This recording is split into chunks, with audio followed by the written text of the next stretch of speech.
I'd rather play. Shake my hips and whip my hair, it's a new day.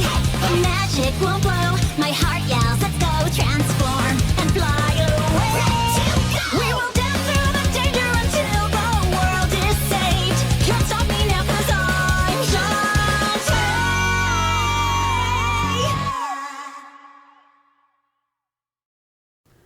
What's going down, my paisanos? Welcome back to a brand new episode of Shantae and the Seven Sirens, episode 4.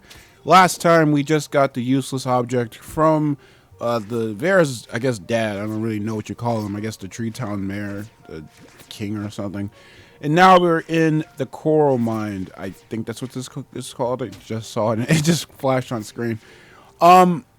This level right here it's a very ambient track in terms of like the music. The music isn't like something I would call catchy, but it's a really nice ambient track, I would say. And I really do like it. I don't know why, like, honestly, I don't know if it's the music or if it's the actual level itself, but it's kind of giving me Coral Cave from Sonic Rush Adventure vibes, which is, again, one of my favorite Sonic games of all time, and actually my first Sonic game I ever played. I should probably cover that game on my channel sometime. But anyway, also in this episode is another dungeon, and honestly, this is the dungeon that I do like. It's just, remember when I was talking about there was a boss in this game that I was like, oh, this boss is like kind of boring, but it's like okay. Well, it's in this video, so get ready to see a very, very boring kind of, but not that bad boss fight. In fact, you know, it's probably not that boring if you have the right equipment on you, whatever. You grind enough. But, considering the fact that this is going to be a longer episode, I just wanted to talk about a couple things. As we all know what happened yesterday, at the time of this recording, it's June 12th of 2020. Yesterday was PlayStation's PS5 event, and oh my god. Guys, you know, I've always loved PlayStation, okay? I've played PlayStations when I was born, the PlayStation 2 had just came out, because I was born in 2000, and you know, I loved PlayStation. I've always been with PlayStation. I love the PlayStation 2. I love the PlayStation 3, which is criminally underrated, and I fucking love my PlayStation 4. I think the PlayStation 4 is actually one of the best consoles of all time, probably my favorite console of all time. And oh, look, it's Uncle Mimic. Remember that place that we were before? Where it was like Uncle Mimic left us and whatever? Well, there he is now, apparently. I don't understand that at all. But yeah, he's there. What are you doing behind the wall? I've been looking for you ever since you fell from sight. Have you really, though? Because last time we checked, you were gone. You kind of like skedaddled. There's an opening in the wall here. Oh, ugh. Pass it through. And now we got the handle, which now we can use a lever in the Coral Mine, and we can use that in order to like go to like another area of the Coral Mine that we have to go to, which is at least to the dungeon. But anyway, back to what I was talking about. I love PlayStation, bottom line. But you know, I was really looking forward to the PlayStation 5. Now, obviously, this 9th generation of consoles that's coming out, I was obviously going to get a PlayStation 5. The Xbox Sex was, I wasn't really going to get that. But it seems like, you know, over time, it's like, it's gotten more and more impressive, because the Xbox Sex seemed like it was like basically like a PC. And I was like, oh, that's really cool. How will PlayStation actually measure up to Xbox or Microsoft in this respect? And what do? They turned the PlayStation into a Wi-Fi modem, or how I like what my friend called it. He said it was like a Nintendo Wii. I'm serious, y'all. If y'all have not looked at the PlayStation 5 like console hardware design, it straight up looks like a Nintendo Wii or a freaking Wi-Fi modem with like two black things or two white things on the side. It look, you know what? I was really wondering like if I could actually turn on to the side, because usually I turn my PlayStation systems on their side and I put them on the desk, and you can do that. But oh, hello there. Okay, and she's gone. I hate this game. Who is she still? But anyway, the console's cool and all. You know what I'm saying? Like, it looks fine. I honestly would want a blue console. I don't know. It's a weird console. I don't like the controller though. I really don't like the controller. I don't think it's PlayStation. Over time, I was like at first I was like, oh, this is just a new design. Now it's just like, oh hell no. But anyway, that's the new dungeon that we can go into. We're just gonna go into it right now. This is the dungeon I was talking about. This dungeon is really not that bad. It's actually really fun, actually. But it's still like that. Like I said, that boss, it really sucks. But yeah, I was I mean, I was into the controller. I was into the controller design at first, but now I hate it because it looks too much like an Xbox controller. And honestly, I'm looking at my PlayStation 4 controller right now, and this thing is fucking awesome. It's perfect for my hands personally, and it's a great design. I think I'll never stop using this controller in general because it's amazing. The PlayStation 5 controller though, oh my god, I do not like that thing. But who knows, maybe I might grow to like it, I don't know. Maybe they'll have different other types of controllers. Maybe it's just the color scheme I don't like. But regardless, the one thing I'm really wondering about the PlayStation 5 is the price point. Because if you guys didn't notice, they did not actually... Okay, see right there? I danced.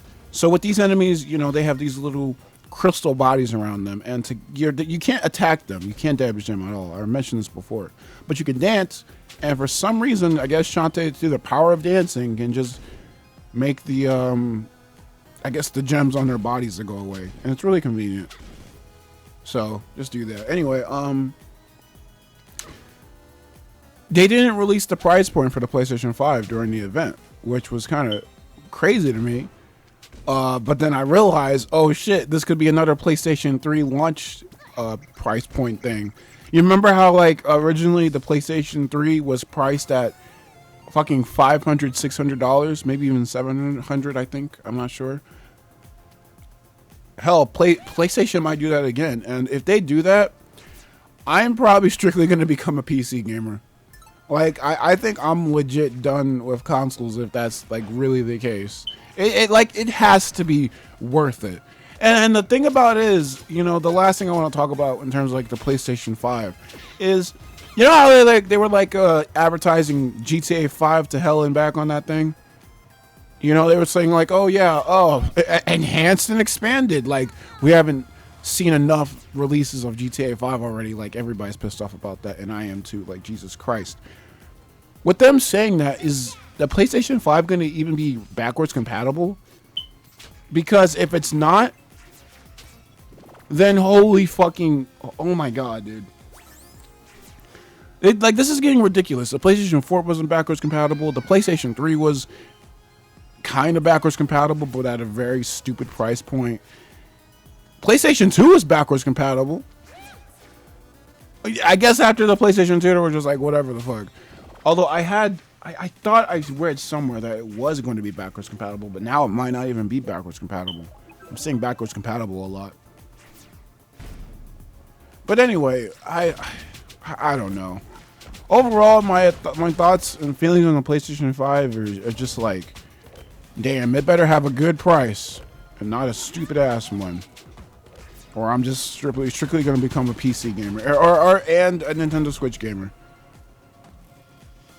Oh yeah, I'm also saying gamer unironically. Am I? Shit, Mac's gonna be mad. Oh no, my alter ego's gonna be mad, guys. He's gonna come back into another video, play another freaking Gamer. He's gonna play another Gamer game. There's a heart squid up here. I really don't know how to get that. I think I'll show it off later too. It's weird. I think you have to come back here with a certain other power up in this game, in order to understand like what to do. But yeah, whatever. But yeah, overall, that's my thoughts about PlayStation's event. Oh, I guess the games. Yeah, the games that are most important. There's a lot of great games actually coming out for the PlayStation 5, and that's what I'm looking forward to the most. Like, there was that Sackboy game. There was that adventure game. You guys can see what my reactions was on that video that I posted earlier today or yesterday. So if you guys want to see what I thought of those, I mean, it was a really jank stream. I'm very sorry that the stream was so jank if you guys were there or if you're planning to watch it, but you know, I did that in the last minute, and I think it still suffice. But yeah, you can see like my first reactions to a whole lot of things, and I really like the plethora of platformers. I'm a guy that really likes platformers in open world games. I like to be able to feel the control of my character. I don't really like first person games. I don't really like shooting games all that much because I think they're boring, and personally I just don't like guns in general. It's not really like a monumental ethic. Well, actually, yeah, it is an ethical and moral thing, but like guns are just kind of boring anyway. I don't really see the big deal of shooting games in general, honestly, but that's just me. But anyway, I just like the games that's going to come out for PlayStation 5. And again, like with the PlayStation 5, just like the PlayStation 4, Sony knocked it out the park with the freaking games. Just like with the PlayStation 4. But yeah. Oh. We've been talking a lot about that freaking PlayStation 5 again. I mean, that's been probably has been trending on Twitter. Like, I had people text me about that too, and I was like, wow, this is a really big thing. There was like 1 million viewers on Twitch from what I can remember, and that was a little crazy. Keep dying here because these platforms can kind of suck because of their timing. It's really, if you're really bad at this, you can equip this card right here. Lets you actually, oh no, not that card, but like the should probably go over in like a couple seconds. Yeah, it's this one right here. Wet Man. If you equip this, when you fall into a pitch, you will not lose any hearts. It's kind of broken when you really think about it. Yeah, Shantae and the Seven Sirens is I've heard that from people that it's like kind of easy to them. I would say the same too, but I don't know if I've actually explained this about this game. But difficulty in games with me, I like it when a game's difficult, but there are certain times where I just like it when a game just likes to have fun. But it's like, it's hard to explain. Like, also, yeah, Risky's here. We're going to fight her again, basically.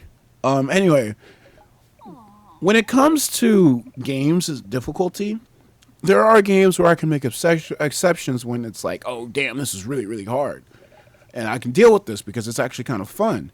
But then there's those kind of games where I'm just like, you know what? There still needs to be some type of difficulty, but it needs to be the type of difficulty that if I don't pay attention to things, then I'm just gonna die and die and die. If I pay attention to these things, then I can still probably die, but I'm probably just gonna have a more fun and leisure time with the game. And I feel like that's what Shantae and the Seven Sirens is. It's not that hard, but if you really if you don't actually pay attention to what you're doing, yeah, it's not going to be a fun time for you. But if you actually do pay attention, then you might die still. But at the same time, it's not all that bad because it's relatively easy if you know what you're doing. Then again, I wouldn't say easy. You guys know what I'm saying. But yeah, we're fighting Risky again. And, again, this fight isn't really all that hard either.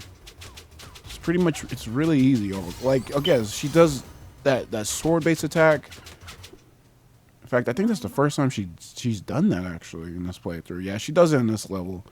Although it's very rare, though. She does it in the next fight, though. A lot more. And it's here that Risky says that she's after the real treasure of Arena Town. What do you call this island? I just call it the Tropical Resort or something. And oh my god, look, it's Vera! Oh my god! Are you alright?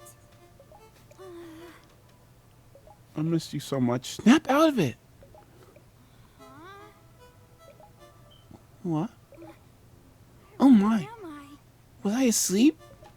You know what? Vera sounds like another one of the half genies. Seems like this person was designed to put you in a trap. How do you feel?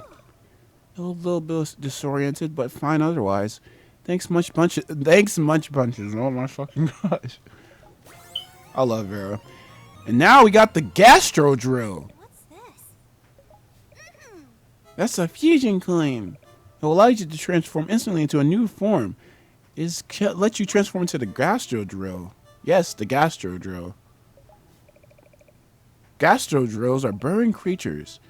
Using its abilities, you may be able to find sources of evil in this place.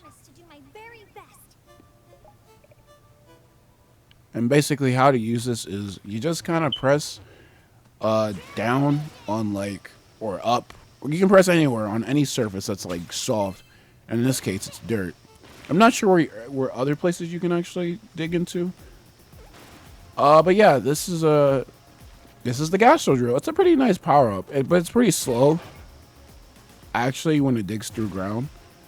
But you can get a magic card that will allow you to actually go faster. So you guys should, you know, if you really wanted the Gastro drill to go faster, then go ahead and equip that too. And you get that by killing these guys right here that are in these little cubbies. Basically, those guys are kind of annoying too. Because if you drill into their little area, they'll wake up and they'll start moving around. But they're really easy to kill because the Gastro drill also attacks too. Yeah, it's just kind of nasty when like the more I think about it, because it's like they're the equivalent of roaches or like scorpions or something. And ew, I don't think I've ever seen a scorpion in real life. They're not that common in the East Coast of the United States. I don't think they're probably like more common in like the middle. I don't know. They probably not even. They might not even be that common in the United States in general. But yeah. So with this dungeon, it's like I said, pretty easy. It's nothing too much, too taxing, whatever. This part was really fucking weird to me. Some layering issue, some glitch happened. I don't know. See, I don't know how the fuck that happened. Have I mentioned this before? This game has some weird like slowdown. It's got some weird optimization issues. Like I don't know. I will probably show it in this playthrough, but like there is some times where this game actually does have a few instances of like slowdown, and it also has a few instances of like I've actually heard people have this game crash on them. Actually, I think off screen this game actually crashed for me one time. In fact, on the PC version, the game chugs in terms of like it's the loading screens and stuff, which is kind of weird. I don't understand that, and I'm pretty sure I haven't mentioned this, but I'm pretty sure that WayForward could actually release like a quick patch of the game actually in order to fix it. And I don't know what the fuck I was doing right here. I think I was just being too fast. But you can never be too fast when you're trying to beat out the last. I'm sorry. This is why I don't have a rap career. But yeah. Overall, the music here, I don't know what it is, but this music here gives me a Super Mario Galaxy vibe. I love that game so much. That's probably like one of my favorite Mario games of all time. I was going to do a review of it back in 2017, but that was when I was 16, 17 years old, and I didn't like making videos. So yeah, this starts good right here. You have to get a specific power-up or a certain other like new transformation. Or not new transformation, but you got to get another fusion transformation in order to go there. This goes without saying, but in a game like this, like a Metroidvania, you should always go back to specific places that you've already been to all the time. When you get new like abilities and items and all that stuff, always go back. If you've never played a Metroidvania ever, because it will help you a ton. Because if you don't like to backtrack, then well, Metroidvanias are for you. And if you don't know too much about Metroidvanias, then backtracking is your best friend in Metroidvanias. You will do a lot of backtracking, but I don't know. It's like a double-edged shield in a way, or maybe it's like just a sword. I don't know. I suck at analogies sometimes. When it comes to when it comes to like backtracking in Metroidvania games. There's instances where it's bad and there's instances where it's actually good, because You know, if you backtrack in a game and there's nothing there, like it's just this one little thing that you have to backtrack for, it's not all that appealing to, you know, backtrack to. And if you have something like that, then like, what's the damn point? You know what I'm saying? But like, when you have something like Shantae, where it kind of makes sense for you to backtrack, you know, I'm more fine with it. In fact, I like to backtrack a lot in a lot of games, because I do like to go to different areas that I've been to before in a whole lot of games. I know I brought this game up again or before, but when it comes to Kingdom Hearts 2, I do like backtracking to different worlds in that game to go and get more items and, you know what I'm saying, synthesis materials, I should say, and all the other stuff, because it's kind of fun to go back and, you know, grind for all the things that I've missed, you know? I don't know. I'm just assuming that y'all have never played a Metroidvania if you're watching this playthrough, because there's probably a lot of people going to be introduced to this. Also, I edited out a whole lot in this dungeon. Well, not a whole lot, but I edited out this really big chunk where I didn't do anything, because I was looking around for how to get that heart squid, because like I said, I didn't know how to get that heart squid at first. It's a weird one. I don't know how to fucking say it. I mean, I do know how to actually do it now, because I accidentally spoiled myself with the other newt transformations. I don't know what the ending is. I don't know the plot, but I do know some of the other power-ups in the game. And now we're at the boss fight! And I say it like that because... Okay, this cutscene's nice. I love this cutscene. Look at that. That was blessed as fuck. And who is this? Ooh, hello.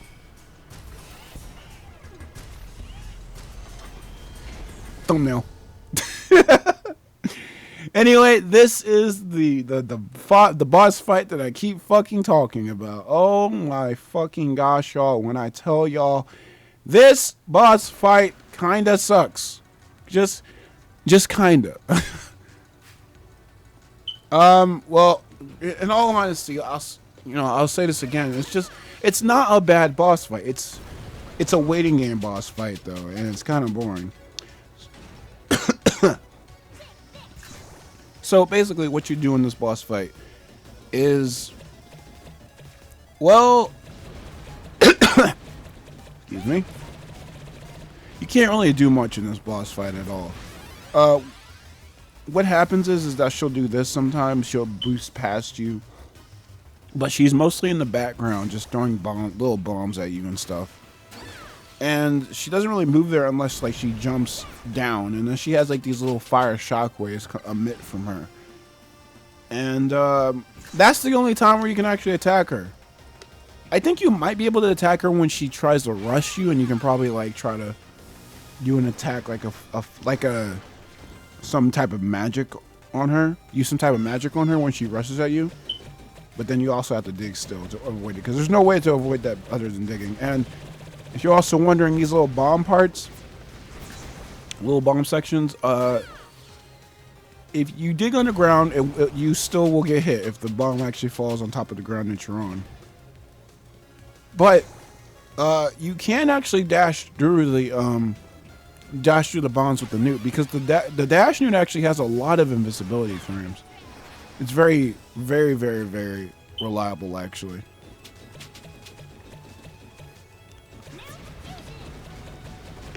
But yeah, this is the boss fight that I was talking about so many freaking times. I don't know why this boss fight just gives me some hemorrhoids.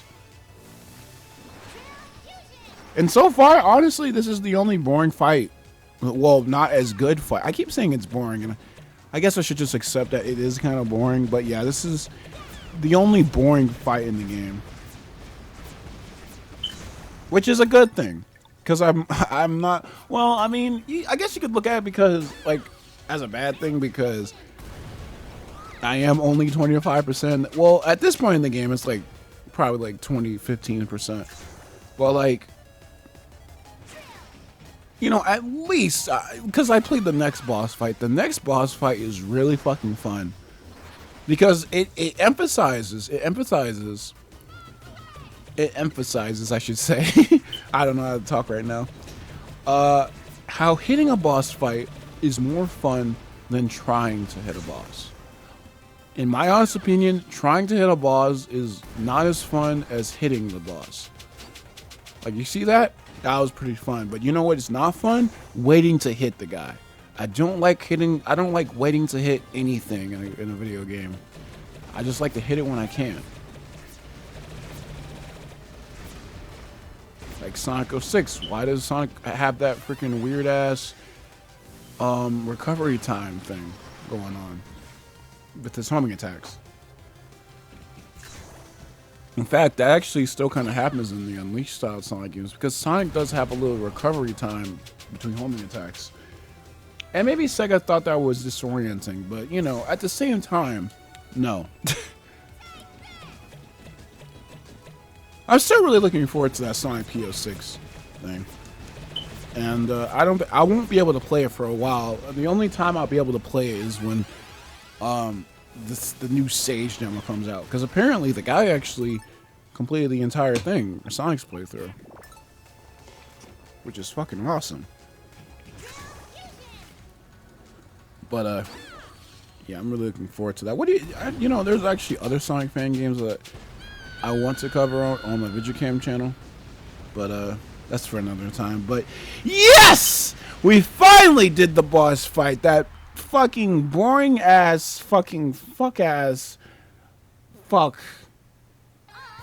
chapter clear. Oh, but if you guys thought that dungeon was nothing, wait till you get a load of the next one. I'm serious though, the next dungeon's kind of ass. Like I like that dungeon a lot, I'll admit, but like the next dungeon is really fucking, it's bad. I hate it. And I'm saying this because it's so y'all see in part 7, I'm pretty sure, actually. And also part 7 is probably going to be the last post commentary episode too. I'm pretty sure, yeah, because after that I'll be caught up in episode 8. I'll be able to start to play the game. So hang in there, baby.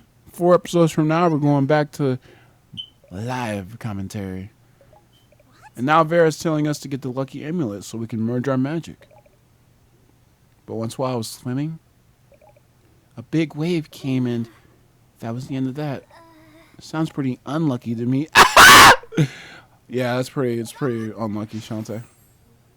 But yeah, with that being said, that is that dungeon.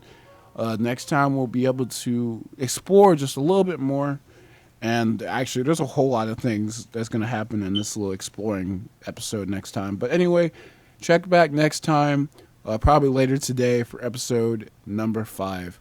Thank you guys for watching. If you guys like this video, like this video. And if you guys like you saw and you want to see more, why not subscribe to the channel? I have a Twitter, which is KamyKam77, which you guys should follow, as well as a Discord link in the description down below.